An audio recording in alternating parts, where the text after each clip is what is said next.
Hello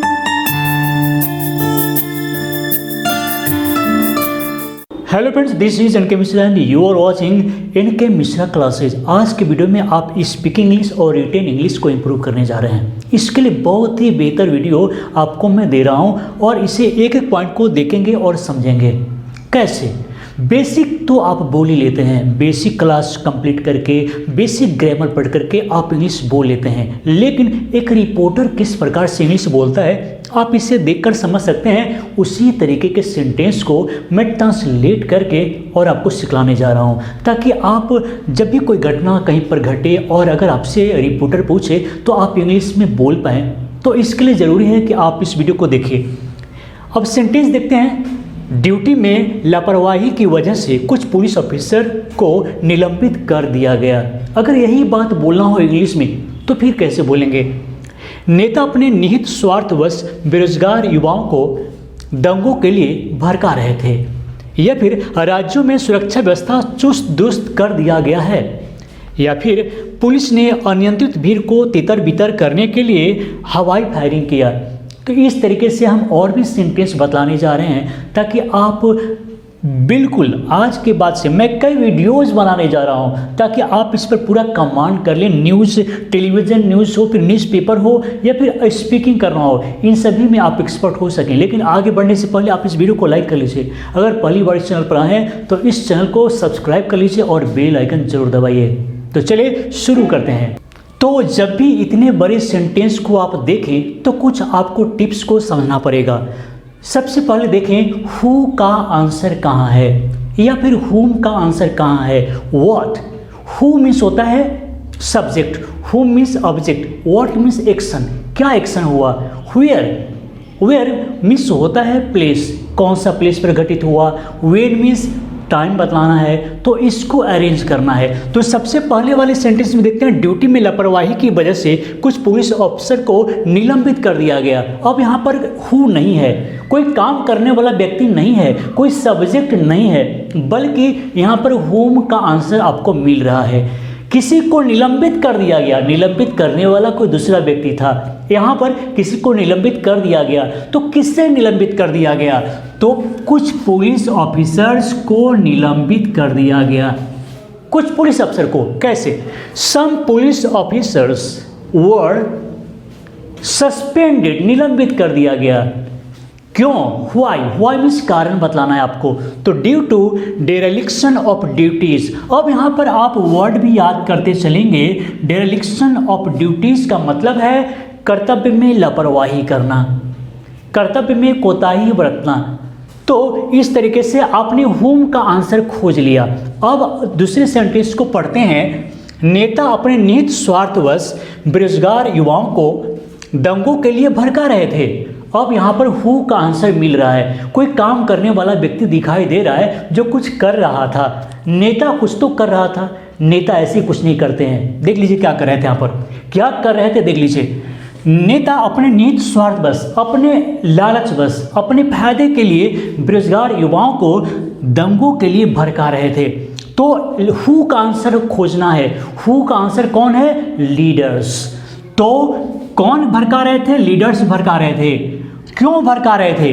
for their vested interest, मतलब अपने निहित स्वार्थ के लिए क्या कर रहे थे? वर इंस्टिगेटिंग। इंस्टिगेट मीन्स होता है भड़काना, और वेस्टेड इंटरेस्ट याद कर लेंगे। वेस्टेड इंटरेस्ट मीन्स होता है निहित स्वार्थ, इसको आप याद कर लेंगे। वर इंस्टिगेटिंग, भड़का रहे थे किसको? यहाँ पर अब हुम का आंसर भी खोजना है। तो हुम मीन्स होता है ऑब्जेक्ट। किससे भड़का रहे थे? अनएम्प्लॉयड यूथ्स, बेरोजगार युवाओं को। क्यों भड़का रहे थे? व्हाई, एक और कॉज यहाँ पर मिल गया है, फॉर राइट्स, दंगों के लिए। उसी प्रकार हम देखते हैं नेक्स्ट सेंटेंस है, राज्यों में सुरक्षा व्यवस्था चुस्त दुरुस्त कर दिया गया है। अब यहाँ पर फिर देखेंगे क्या कर दिया गया है। यहाँ पर कोई काम करने वाला व्यक्ति नहीं है, किसी चीज को चुस्त दुरुस्त कर दिया गया, सुरक्षा व्यवस्था को चुस्त दुरुस्त कर दिया गया। मतलब यहाँ पर व्हिच का आंसर मिल रहा है। व्हिच, किससे चुस्त दुरुस्त कर दिया गया? सुरक्षा व्यवस्था को। तो हम लिखते हैं द सिक्योरिटी आप अरेंजमेंट भी लिख सकते हैं, कोई दिक्कत नहीं, लेकिन सिक्योरिटी से काम चल जाएगा क्योंकि हम सेंटेंस ऐसा लिखे हैं कि इसमें आप बिल्कुल परफेक्ट आंसर है, परफेक्ट सेंटेंस है। तो सिक्योरिटी हैज बीन इंटेंसिफाइड मतलब सुरक्षा बढ़ा दिया गया है, सुरक्षा व्यवस्था चुस्त दुरुस्त कर दिया गया है का मतलब सभी चारों तरफ सिक्योरिटी गार्ड रख दिया गया है, हमारे सेना के जवान चारों तरफ हैं, ये हुआ। तो security has been intensified in the state, राज्य में सुरक्षा व्यवस्था बढ़ा दिया गया है। अब नेक्स्ट देखते हैं, पुलिस ने अनियंत्रित भीड़ को तितर बितर करने के लिए हवाई फायरिंग किया। हु का आंसर मिल रहा है। न्यूज़ को ट्रांसलेट करने के लिए कम से कम 5 Ws को तो याद रखेंगे। तो यहाँ पर हु का आंसर मिल रहा है, यहाँ पर पुलिस ने फायरिंग किया, हवाई फायरिंग किया। किसने किया? पुलिस ने हवाई फायरिंग किया। पहले ये ट्रांसलेट करते हैं। तो police fired in the air, police fired in the air, police ने हवाई फायरिंग किया। अब है क्यों किया? तो टू डिस्पर्स, तितर बितर करने के लिए हवाई फायरिंग किया। हुम का आंसर खोजिए। हुम का मतलब किसे तितर बितर करने के लिए, किस व्यक्ति को, किन लोगों को तितर बितर करने के लिए। तो यहाँ पर है अनियंत्रित भीड़ मतलब एन अनरूली मॉब। हु का आंसर व्हाट, क्या किया, हुम का आंसर किसे किया, ये सब यहाँ पर लिखा हुआ है, इसी को अरेंजमेंट करना है। लेकिन हमें लगता है कि और भी सेंटेंस को अभी बताएंगे तब आपको कंप्लीट होगा, समझ में आएगा। तो यहाँ पर सबसे पहला सेंटेंस है, पीड़ित परिवार के लोगों ने 2 दिनों से भोजन का एक निवाला नहीं लिया है। इसका मतलब हुआ कि जिस फैमिली में ऐसी घटना हुई उनके और सदस्य ने एक भोजन का एक टुकड़ा तक नहीं लिया है, एक कौर तक नहीं खाया है, 2 दिन से भूखे हैं, खाना तक नहीं खाए हैं। तो उसे हम कैसे ट्रांसलेट करेंगे? तो पहले देखते हैं हु का आंसर कौन है, कहाँ है। तो किसने भोजन का निवाला तक नहीं लिया है? तो पीड़ित परिवार के लोगों ने। तो the members of the victim family, पीड़ित परिवार के लोगों ने, और भोजन का एक निवाला तक नहीं लिया है। टेंस अगर पहचानते हैं तो प्रेजेंट परफेक्ट का सेंटेंस है।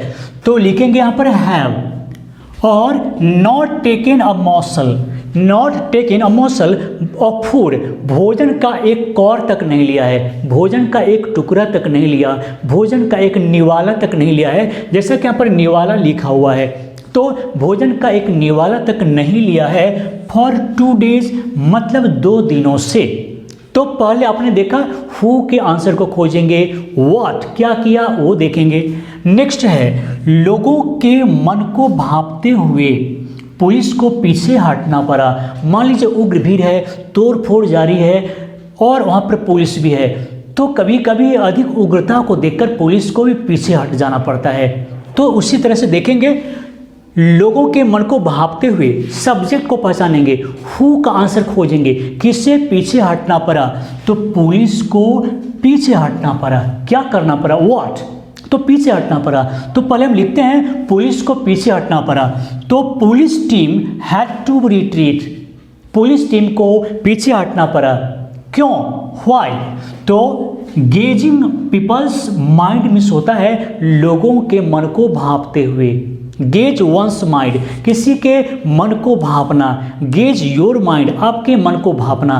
तो गेज का मतलब, गेज वंस माइंड का मतलब होता है किसी के मन को भांपना। याद रखना पड़ेगा, अगर वोकैबुलरी से स्ट्रॉन्ग है तो फिर आप इसे ट्रांसलेट कर सकते हैं। तो गेजिंग पीपल्स माइंड, लोगों के मन को भांपते हुए। नेक्स्ट पढ़ेंगे, इस घटना में बड़े बड़े नेताओं का संलग्नता हो सकता है। अब यहाँ पर है, इस घटना में बड़े बड़े नेताओं का संलग्नता हो सकता है। तो किसका संलग्नता हो सकता है? कौन इसमें लिप्त है? किसका हाथ है? तो नेता। तो यहाँ पर लीडर्स को पहले लाएंगे, मेनी बिग फिशेज। अब यहाँ पर शॉर्ट में देखिए, हम चाहें तो लीडर्स भी लिख सकते हैं, बिग लीडर्स भी लिख सकते हैं, लेकिन यहाँ पर एक फ्रेज के रूप में लिखे हैं मेनी बिग फिशेज, मतलब बड़े बड़े नेता लोग, बड़े बड़े लोग भी। ये मेनी बिग फिशेज का मतलब सिर्फ लीडर ही नहीं होगा, बल्कि कोई भी बड़े बड़े बिजनेसमैन भी हो सकते हैं, लीडर्स हो सकते हैं, कुछ भी हो सकता है। ठीक है, तो many big fishes may be soiled hand. Soiled hand का मतलब ही होता है किसी की संलग्नता होना, किसी का हाथ होना किसी घटना में। तो may be soiled hand in the incident, और इस घटना में। तो इस घटना में बड़े बड़े नेताओं का हाथ हो सकता है, संलग्नता हो सकता है, ऐसे बोलेंगे। उसके बाद देखेंगे दंगाइयों ने पूरे शहर को तहस नहस कर दिया। किसने किया? हु। तो दंगाइयों ने किया, क्या किया? तहस नहस कर दिया। किससे किया? तो हुम, पूरे शहर को। अब देखते हैं कैसे। द राइटर्स मतलब दंगाइयों ने एनिहिलेटेड, एनिहिलेटेड का मतलब है पूर्ण रूप से किसी को समाप्त कर देना। तो एनिहिलेटेड पूरे टाउन को, पूरे शहर को, तो यहाँ पर द होल टाउन लिखेंगे। और कैसे करके? हाउ। हाउ का यहाँ पर आंसर है बाय बम्बार्डिंग इट, मतलब बमबारी करके, बमबारी करके पूरे शहर को तहस नहस कर दिया। उसके बाद देखेंगे राज्यों में कुछ जगह तो असामाजिक तत्वों का अड्डा बन गया है।